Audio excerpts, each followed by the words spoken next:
We're fighting communist Democrats, establishment rhinos. We're fighting against a system that stole the election in 2020, and nobody's been held accountable. We're in a war with bureaucrats that have forced vaccine mandates on us, mask mandates on us. And you know what? They're pushing this wokeness confusion down our throats now. And by the way, we should try Anthony Fauci and put him in front of a firing squad.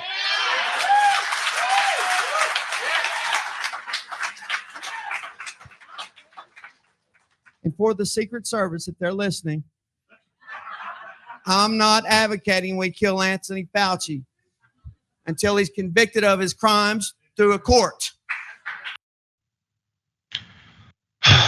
It's the same old stuff. This is Oklahoma Republican Chairman John Bennett, and he's apparently running for Congress. So once you run for Congress as a Republican, you have to hit the litany of normal things. This election was stolen. There's all this confusion with our genders. Oh my God, now we're woke. Oh yeah, let's kill Dr. Fauci. That's the process now. Bring back Fauci. Bring up that we should go ahead and murder him, maybe. Oh, only once he's been convicted of his crimes. Okay, sure, that's what you're talking about. So also, he's not the only one, as I mentioned. This is a bit of a flow when it comes to Republican candidates. She's Kari Lake. She's a candidate for Arizona for governor. She also brought up Anthony Fauci because she's upset about ivermectin. Yeah, ivermectin. She's upset about ivermectin and how now it's been proven again and again and again. It was absolutely not useful when it comes to COVID-19, but it's Dr. Fauci's fault. Watch her. Out there to buy ivermectin and find somebody who can prescribe it to us and then beg a pharmacist to give it to us. It works like Matt. I've taken it. It's a wonder drug. And it's outrageous they kept that from us. And it was Anthony Fauci who kept that from us. I'm encouraging any lawman here, and I'm talking sheriffs. I don't think it'll happen in Maricopa County, but I'm looking for someone tough like maybe Sheriff Lamb to issue a warrant for Anthony Fauci's arrest out of Arizona. This is getting confusing. Should we arrest him? Should we fire squad him? Should we try him or just murder him outright? Doesn't matter. As long as you're pushing any kind of anger and violence towards him, you can generate some kind of support from the people that are sitting in that crowd.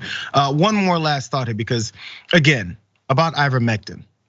The anti-parasitic ivermectin doesn't reduce the risk of hospitalization from COVID-19. That's according to a study published in the New England Journal of Medicine. In their conclusion, treatment with ivermectin did not result in a lower incidence of medical admission to a hospital due to progression of COVID-19 or of prolonged emergency department observation among outpatients with an early diagnosis of COVID-19. There have already been some clinical trials done earlier in the pandemic that showed ivermectin is not effective against COVID-19. The Food and Drug Administration has strongly urged against using the animal version of ivermectin to fight COVID-19, warning it can cause nausea, vomiting, abdominal pain, neurologic disorders, and potentially severe hepatitis requiring hospitalization. So I guess you could go to the hospital after taking it, at least say, yeah, it didn't keep me from going to the hospital. Incidentally, you know what did lower hospitalization rates of COVID infected people?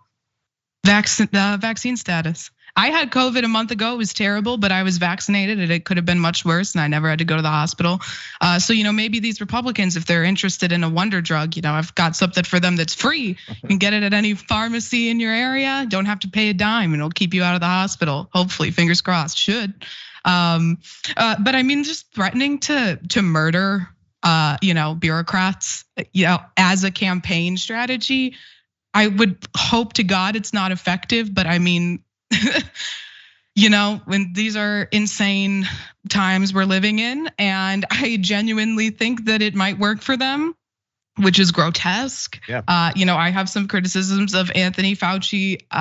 None of them have to do, with me thinking that he should be in jail or, should be executed is just absurd, or, based on his, telling people not to take ivermectin, a drug which could land you in the hospital because people are getting it from animal feed stores and taking insane amounts of it, and it is not effective in treating ivermectin. I mean, it's just really sad. It's like the first person is, running in Oklahoma, a state that has crumbling public schools. They have a teacher crisis. They have a substitute crisis. These, the education there is just falling apart, and you're not running on something meaningful that might actually, appeal to people's actual understanding of what's going on.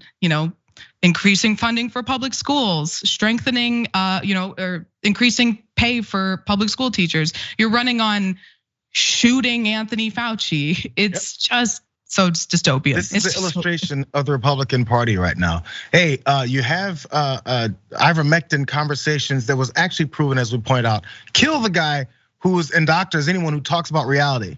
Kevin McCarthy goes and lies about his position on whether or not Donald Trump is responsible for January 6th. Lies in the face of that. Also supports people who are pushing it that he openly said he's okay with. No big deal. Karl Rove was one of the people who said it. This is not a big deal within the Republican Party. But Dr. Fauci is enough to say, let's kill him. No big deal from McCarthy, though. It's pretty obvious.